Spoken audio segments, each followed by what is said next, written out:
Hello mga kahabis! Ano, tara, Baguio? Sa mga taga-South, gano'n na nga ba kadali mag-commute papuntang Baguio? Nag-grab na nga kami mula sa Cavite papunta sa PITX at doon kami sasakay ng bus papunta ng Baguio. 12 PM pala kami umalis at nag-walk-in lang kami para kumuha ng ticket. Ngayon nga ay bibili tayo ng ticket dito sa Pangasinan, Solid North. At nasa booth 7 siya. Meron nga palang schedule at assigned bus sa bawat trip. Pagkatapos nga namin bumili ng ticket ay syempre kumain muna kami para magkalaman naman ang aming mga tiyan dahil wala pong stopover. Dito nga kami nag-antay sa may gate 4 at kapag dumating na yung bus ay nagtatawag na sila. Ipe-present lang kay ate yung ticket tapos siya na bahala mag-scan.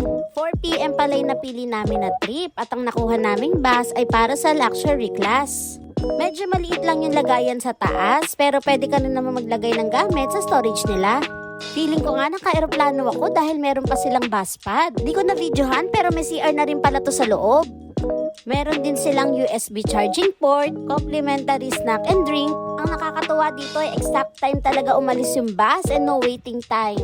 Masasabi kong sulit talaga yung 950 mo. Bukod sa malinis ay komportable ka pa sa inuupuan mo. Ayun lang, maraming salamat sa panonood. Babu!